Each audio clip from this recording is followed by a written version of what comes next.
Bien, vamos a hablar sobre el contrato de factoraje. Esto dentro de la clase de Derecho a los Mercados Financieros, en la cual le imparte la doctora Tatiana González.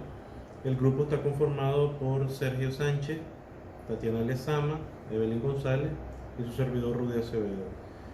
Todos estudiantes de la carrera de Derecho. Bien, para dar inicio al contrato de factoraje vamos a hablar sobre sus orígenes. Para esto es importante tomar en cuenta que eh, dentro de los antecedentes históricos se habla que el contrato de factoraje ya se practicaba en Inglaterra a finales del siglo XVII, incluso XVII-XVIII, incluso se habla que desde el siglo XV. Sin embargo, se difundió su práctica a nivel macro, por decirlo de alguna manera, en Estados Unidos a finales del siglo XIX.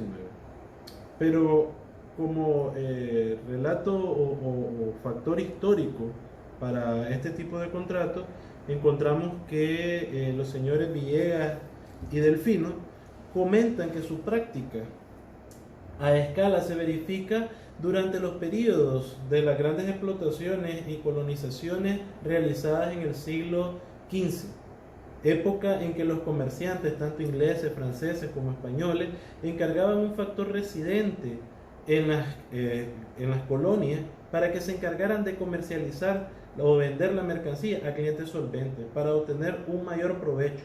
La expansión de su funcionalidad y los beneficios que obtenían posibilitaron que comerciaran o comenzaran a financiar las operaciones con préstamos. Esto anticipando los pagos de sus comitentes. Es decir, para ellos era más fácil comerciar con clientes solventes que estar prestando o facilitando otras cosas. Sin embargo, esto a materia de lo que es los orígenes, su historia. Estamos claros, sí, que lo fuerte de él comenzó en el finales del siglo XIX en Estados Unidos. Pero, ¿cuál es el concepto en sí del contrato de factoraje?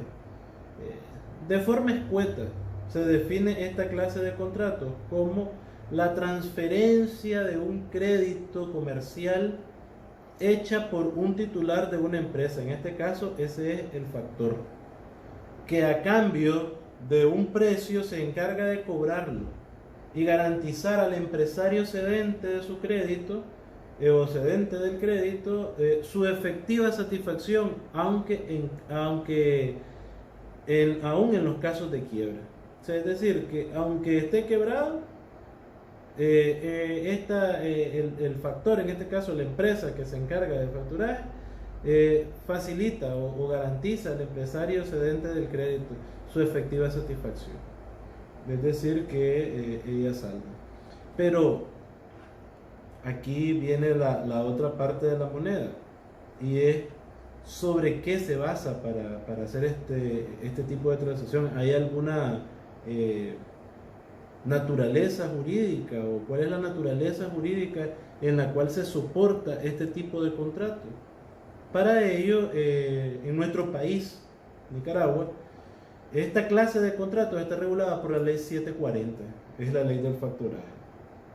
Y es más, esta en la parte infine del artículo 3 nos termina de definir claramente lo que es el factoraje como tal y expresa que es un servicio especializado de crédito que permite el financiamiento a corto plazo de personas naturales o jurídicas con actividad empresarial, quienes venden o ceden en garantía sus cuentas o créditos por cobrar parcial o totalmente, administración, custodia y servicio de cobranza, realizada por una empresa de factoraje a cambio de un precio determinado o determinable, facilitando efectivo en un periodo de tiempo determinado. Es decir, facilita el líquido, en este caso el dinero, por un tiempo específico a estas empresas que tienen cuentas por pagar o por cobrar y que no han sido saldadas. ¿Para qué? Para que puedan tener liquidez y puedan trabajar. Es importante destacar que las operaciones de factoraje están autorizadas por el inciso 4 del artículo 53 de la ley 561, Ley General de Banco, instituciones financieras no bancarias y grupos financieros, y por la ley 740 que faculta a cualquier persona jurídica dedicarse a esta clase de actividades. Además, el término factoraje, que suele usarse en vez de la expresión inglesa de factoring, se utiliza también los vocablos facturación, factorización o facturaje.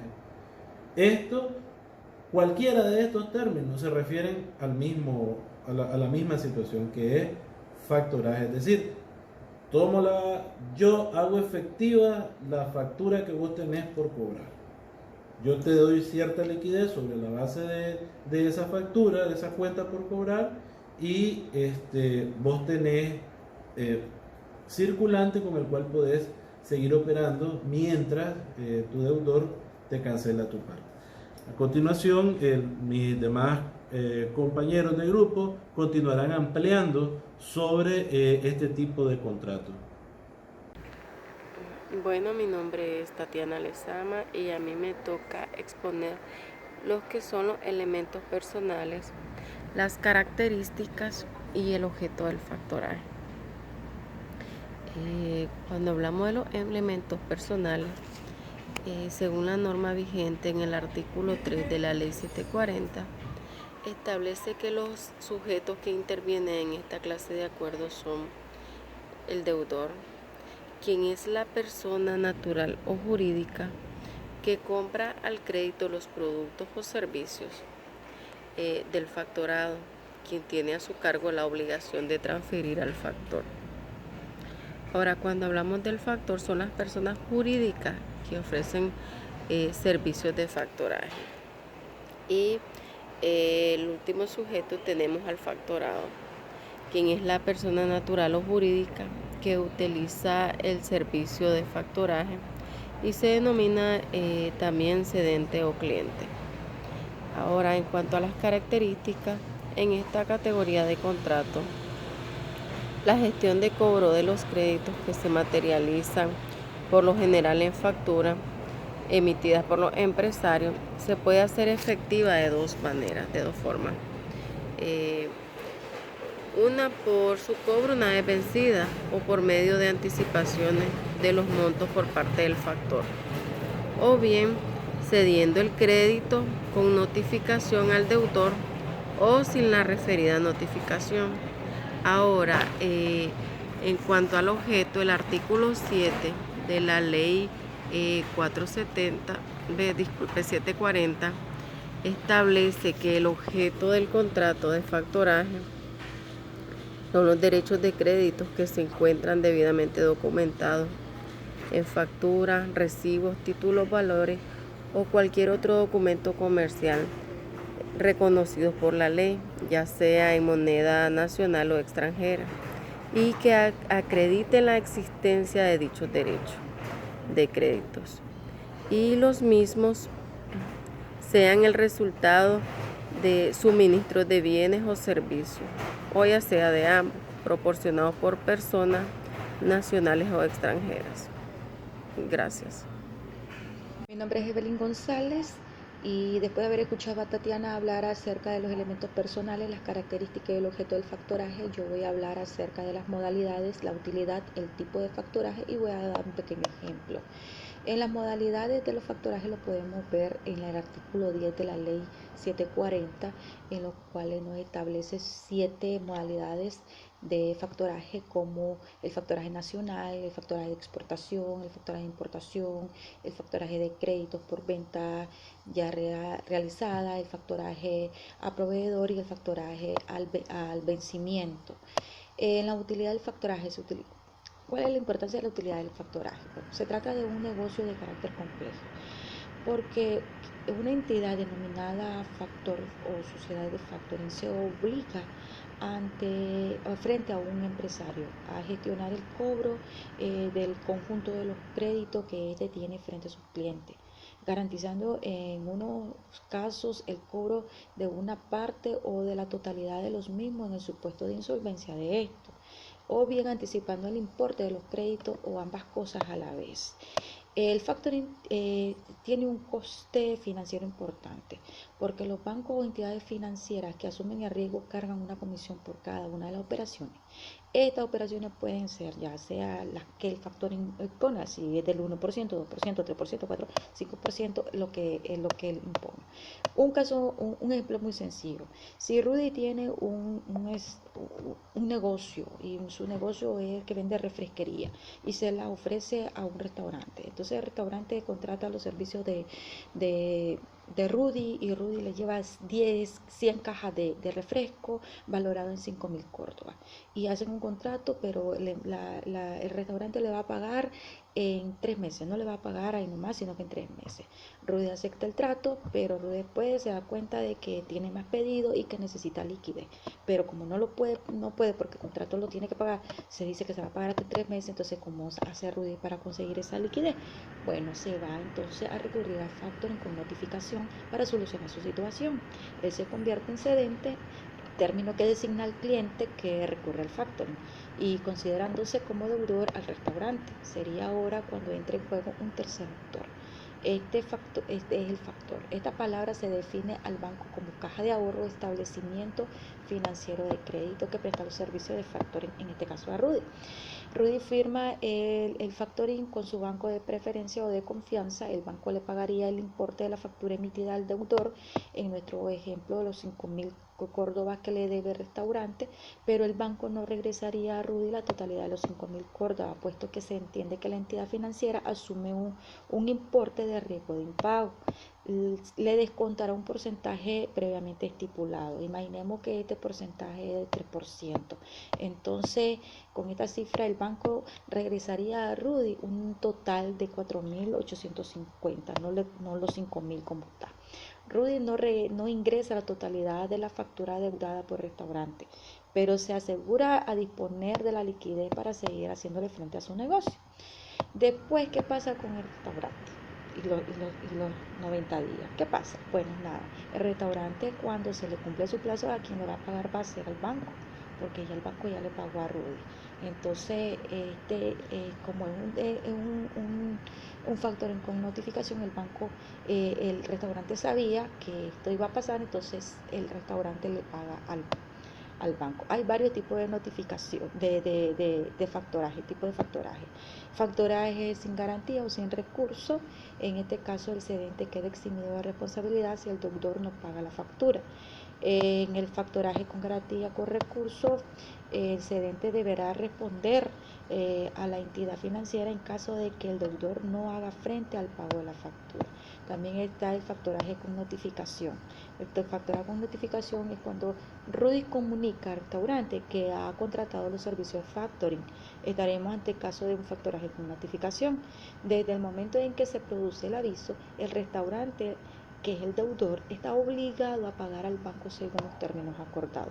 Y por último, el factoraje sin notificación.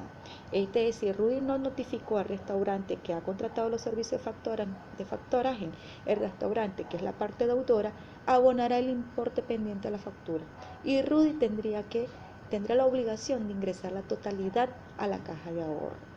Bueno, esto es todo en cuanto a mi exposición. Gracias. Muchas gracias, Evelyn. Bien, estimados, estimadas, a mí me corresponde hablar sobre las obligaciones de las partes en el contrato de factoraje. Bien, en Nicaragua la ley que norma y facilita este tipo de contrataciones, ¿verdad?, es la ley 740, ley de factoraje. Esta ley en su artículo 11 y 12 establece obligaciones para el factorado y para la empresa de factoraje. En el caso del artículo 11 de la ley 740, referido a las obligaciones del factorado, tenemos la siguiente. En primer lugar, la primera obligación es que el factorado debe ceder los créditos de derechos accesorios que dan origen a sus ventas. En segundo lugar, debe garantizar la existencia real, lícita, de los créditos cedidos al momento de celebrar el contrato. Deben ser reales, existentes. No debe ser un invento que pueda conllevar a un fraude. En tercer lugar, la obligación que tiene el factorado una vez que ha firmado el contrato de factoraje con el factor o la empresa de factoraje es notificar en un plazo de 5 días al cliente, al deudor, para que conozca, sepa el nuevo cambio, el nuevo proceso que hay en cuanto al cobro de sus obligaciones.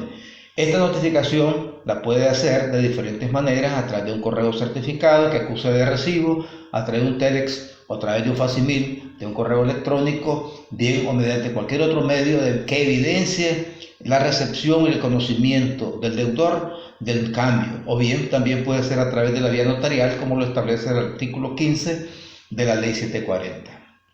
La cuarta obligación del factorado es proveer, facilitar a la empresa del factoraje la información financiera y contable, así como los pagos recibidos directamente, ¿verdad?, sus clientes cuando esto lo requiera, o sea, lo que han sido las operaciones rutinarias que ha llevado hasta ese momento antes de suscribir este contrato de factoraje. En quinto lugar, es importante y es una obligación muy clara que el factorado no debe intervenir en la gestión de cobros. Es una labor, un trabajo que se está encomendando a la nueva empresa. Salvo que haya un acuerdo, un pacto en contrario, pues ya serán otras cosas. Sexto, debe el factorado responder por incumplimiento de los créditos cedidos, siempre y cuando se haya pactado conforme al tipo de factoraje que prevé esta responsabilidad. O sea, de que si se ha acordado de que el factorado debe asumir en caso que el deudor no pague, ¿verdad?, y que no sea una pérdida para la empresa de factoraje, evidentemente pues tendrá que asumir esa responsabilidad. Finalmente, debe llevar el factorado de manera ordenada, separada los contratos y registros contables y cumplir con cualquier otra obligación establecida en la presente ley o pactada entre las partes en el contrato de factoraje. Bien, ¿cuáles son las obligaciones de la empresa de factoraje? Esto lo define el artículo 12 de la ley 740. Esto nos dice lo siguiente. Primero, la primera obligación de la empresa de factoraje en este caso es garantizar el resguardo de toda la información que ha sido entregada, ¿verdad?, por el factorado. Debe tener un buen registro de todos esos elementos que le ha provisionado. En segundo lugar, gestionar y cobrar los créditos por cuenta propia, ¿verdad?, salvo pacto contrario. No va a ir el factorado a cobrar, será responsabilidad de él, ¿verdad? En tercer lugar, debe respetar las fechas de vencimiento, ¿verdad?, de las facturas para proceder al cobro. O sea, no debe adelantarse, no debe exigir, no debe apurar, debe de respetar esos elementos que son claves para la buena andanza del negocio, ¿verdad? Debe de respetar la tabla de pago, en otras palabras. Número quinto, debe llevar de manera ordenada y por separada en sus registros contables los contratos de los facturados que está administrando y que está haciendo efectiva dicho cobro. Y finalmente debe cumplir con cualquier otra obligación establecida en la presente ley o pactada entre las partes en el contrato de factoraje. Bien, los contratos de factoraje tienen una finalización, tienen una extinción. La extinción de estos contratos se debe fundamentalmente a tres elementos que podemos mencionar rápidamente. Vencimiento del plazo de duración, ese es uno, ¿verdad? Se acabó la fecha establecida que tenía vigencia. Bien puede ser también por mutuo disenso, o sea que hay una divergencia entre las partes y deciden ambos terminar con lo contractuado y se acabó. Y finalmente, la extinción de cualquiera de las entidades intervinientes, es decir, desaparece una u otra de las partes, ya sea por diversas maneras, formas o necesidades, y en todo caso puede ser también por situaciones de quiebra. Bien, ¿qué es lo que pasa acá? ¿Verdad? Habiendo escuchado todo el concepto de factoraje y sus procesos, vemos que esta clase de contratos que está regulada en la ley 740 permite el financiamiento a corto plazo de personas naturales o jurídicas en actividad empresarial, a quienes venden o ceden prácticamente los derechos, la garantía de sus cuentas o créditos por cobrar parcialmente o totalmente para conseguir financiamiento y poder continuar con su giro de negocio en su empresa. Prácticamente el factoraje es una fuente de financiamiento que permite mantener las operaciones y darle avance hacia el proceso de desarrollo.